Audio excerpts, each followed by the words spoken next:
Aujourd'hui, j'ai décidé de faire quelque chose de différent. Au lieu de vous faire un récapitulatif de ma semaine de training, vu que nous sommes déjà au dernier jour, je vais vous laisser vivre ma session de training avec moi, ce qui veut dire que je vais trader devant vous en vous montrant ma manière de trader comme d'habitude.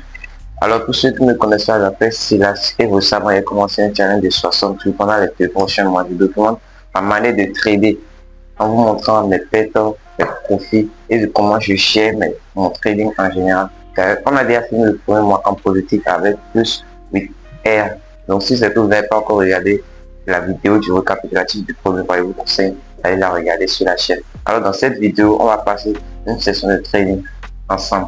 Donc pour le challenge, on ne trade que le Nasdaq en M1, donc on fait du scalping. Et on ne trade qu'une session de 2 heures, de 15h à 17h selon mon fuseau horaire, de 14h à 16h selon le broker. Pendant cette session de trading, on ne prend qu'un seul trade, donc on ne voit plus d'un trade. Ça peut arriver qu'on ait 0 trade, ça fait partie du respect du plan. Donc, dans cette vidéo, notre objectif est simple, respecter le plan de trading. Et respecter le plan de trading, je vais découper en 3 grandes parties, selon moi mes critères. 1. L'entrée en position que lorsqu'un setup s'affiche. Donc ça peut arriver qu'on respecte le plan de trading sans avoir de trade. Donc on peut finir la session avec 0 trade et plan respecté. 2. Respecter le risque management. Nous, notre risque management nous dit de ne risquer que 0,5% par trade. On ne l'a pas choisi, allez on l'a calculé en fonction du crowd. Donc après je vais l'expliquer.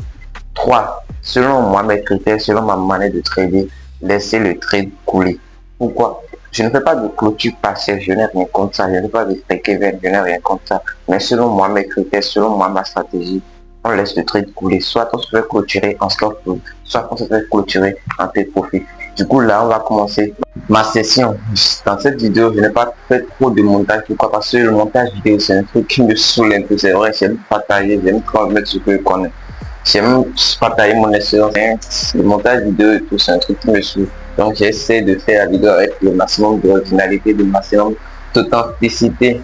Du coup, on va la faire comme ça. Donc on va commencer ma session de trading. La première des choses, c'est préparer la session, définir le début, la fin, c'est tout. Et la seconde chose, attendre un setup. Deuxième chose, entrer en position. Troisième chose, respecter le risque management. Quatrième chose, ne rien faire. Du coup, on commence la session de trading. Alors là, notre seul travail, c'est d'attendre que le marché nous montre notre setup d'entrée avant d'entrer en position. Est-ce qu'on se fera clôturer en stop loss ou en take profit? On s'en fout, ça ce n'est plus notre problème. Notre objectif, c'est de respecter le plan de trading et c'est ce qu'on fera.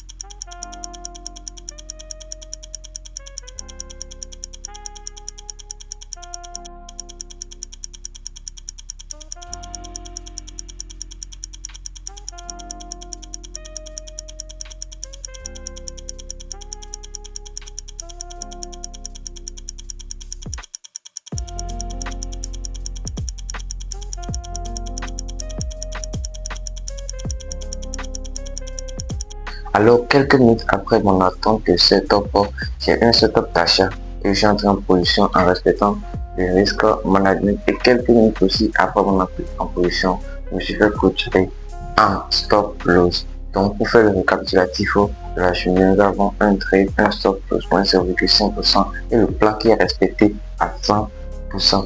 Et c'est tout pour cette vidéo. C'était Silas, on se dit à la prochaine pour le récapitulatif de la semaine de trading.